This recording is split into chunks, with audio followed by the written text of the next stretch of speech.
नमस्कार, जय श्रीराम.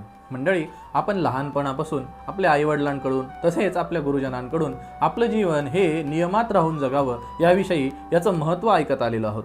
आपल्याला प्रत्येकजण आपले गुरुजन असू द्यात, आपले आईवडील असू द्यात किंवा इतर लोक असू द्यात, हे त्या ठिकाणी लहानपणापासून सांगत असतात की तुम्ही तुमचं जीवन कसं जगा, तर नियमात राहून जगा, नियमाचं पालन करून जगा, त्यामुळे तुमच्या जीवनाला आकार त्या ठिकाणी येईल. आणि आपलं शास्त्र सुद्धा असाच निर्देश त्या ठिकाणी करतं. आपलं शास्त्र सांगतं की तुम्ही जीवन जगत असताना कुठलाही एक नियम असू द्या, साधा नियम असू द्या, पण तो नित्य नियमाने त्या ठिकाणी करा. त्या नित्यनेमाने केलेल्या नियमामुळे तुम्हाला उत्तम प्रकारचा लाभ त्या ठिकाणी होऊ शकतो.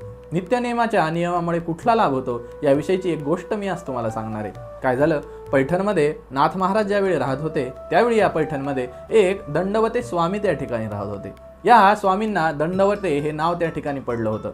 याचं कारण काय होतं बरं का, तर हे दंडवते स्वामी जे होते ना, तर हे काय करायचे, कुठलाही मनुष्य समोर दिसू द्यात किंवा कुठलाही जीव मात्र समोर दिसू द्यात, प्राणी दिसू द्यात अथवा मनुष्य दिसू द्यात, दिसला की त्याला दंडवत घालायचा, असा यांचा नियम होता.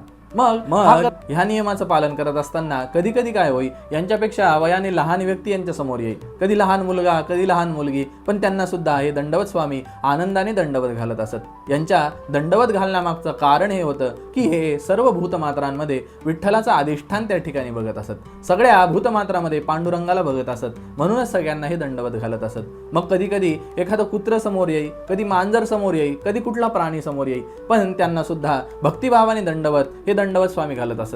आणि या दंडवत स्वामींची चेष्टा करणारे, टिंगल करणारे अनेक लोक पैठणमध्ये होते. या स्वामींची चेष्टा करण्यासाठी काही लोकांनी त्यांना एक मेलेलं गाढव दाखवलं. त्या मेलेल्या गाढवाला दंडवत घालायला सांगितलं. त्यांनी भक्तिभावाने त्या मेलेल्या गाढवाला दंडवत घातला. मात्र एक आश्चर्य घडलं, ते गाढव जे मेलेलं होतं ते जिवंत झालं आणि उठून उभा राहिलं आणि पळू लागलं. ते आश्चर्य सगळ्या पैठणमधल्या लोकांनी बघितलं आणि सगळ्यांची बोटे आश्चर्याने तोंडामध्ये त्या ठिकाणी गेली. मंडळी, हा दृष्टांत या ठिकाणी संपला, पण यातून सांगायचं काय, त्या दंडवत स्वामींचा एक नियम किती साधा नियम होता की कोणालाही जरी दिसलं तरी दंडवत त्या ठिकाणी घालायचा. पण या नियमाने सुद्धा त्यांना मोठी सिद्धी प्राप्त झाली. या सिद्धीचा लाभ त्या ठिकाणी यांना झाला.